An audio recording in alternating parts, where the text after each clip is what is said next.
Mirë se erdhe në botën ku askush nuk është i pafajshëm. Sekrete shqiptare, vendi ku rrëfimet më të thella, më të ndaluara dhe më të pathëna të shqiptarëve marrin zë. Na bëni subscribe për histori të ndryshme.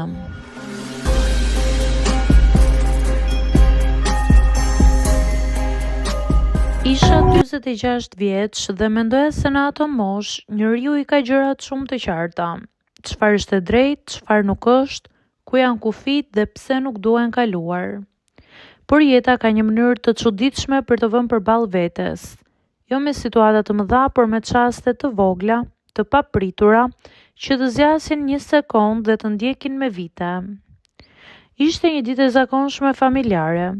Kisha shkuar tek shtëpia e kunatës për t'i ndihmuar me disa punë që kishin mbetur pezull. Një llamp që nuk u ndiste, një derë që kërciste, gjëra të vogla siç ndodh zakonisht kur mblidhet familja. Shtëpia ishte e mbushur me zëra, me lëvizje, me njerëz që hynin dhe dilnin nga dhomat pa shumë formalitet. Askush nuk mendon shumë në ato momente. Është ambient familjar, mendon se je mes të sigurtve. Në një moment më kërkuan të sillja një send nga dhoma e pasme. Nuk trokita, nuk më shkoi në mendje. Ishte gabimi i parë dhe i vetëm, por mjaftoi. Hapa derën dhe menjëherë kuptova se nuk duhej të kisha hyrë. Ishte një çast i shkurtër, i paplanifikuar, i sikletshëm, ku unë pash mbesën time lakuriq. Reagimi ishte instiktiv. U tërhoqa menjëherë, mbylla derën dhe u largova pa thënë asnjë fjalë. Zemra më rikte fort, jo nga ndonjë ndjenjë gabuar, por nga tronditja. Nga ajo ndjesi e ftohtë që të kap kur e kupton se ke shkelur, pa dashje, diçka shumë të shenjtë, privatësinë e tjetrit. Por ajo që më befasoi ishte se edhe pse gjithçka ndodhi për sekonda dhe u mbyll aty, mendja ime nuk e mbylli dot kaq lehtë. U ula në obor, mora frym thellë dhe ndjeva një peshë që nuk po largohej. Ishte trupi, ishte edhe faji. Ishte pyetja që më sillej në kokë pa pushim. Si mund të jem kaq i pakujdesshëm? Nuk ishte thjesht një derë e hapur gabimisht.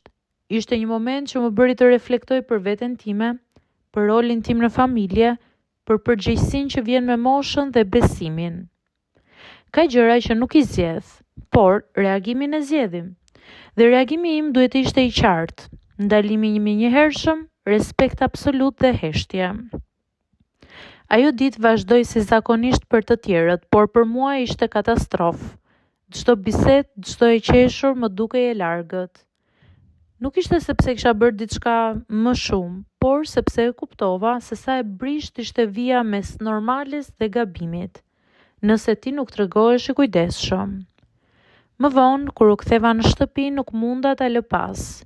Nuk i thash askujt asgjë, nuk doja të krijoja situata, nuk doja të lëndoja askënd, por vendosa diçka për veten time, që nga ajo ditë asnjë derë pa trokitur, asnjë justifikim me është familje dhe asnjë pakujdesi. Kjo ngjarje më ndryshoi më shumë nga sa do e kisha bërë faktikisht aq të madhe, sepse nuk ishte një histori për t'u treguar, por një mësim për t'u mbajtur brenda. Më mësoi se respekti nuk është vetëm qëllimi i mirë, por veprimi i përditshëm. Vëmendje në detaje, vetë kontroll. Sot kur e kujtoj, nuk e bëj për të justifikuar veten.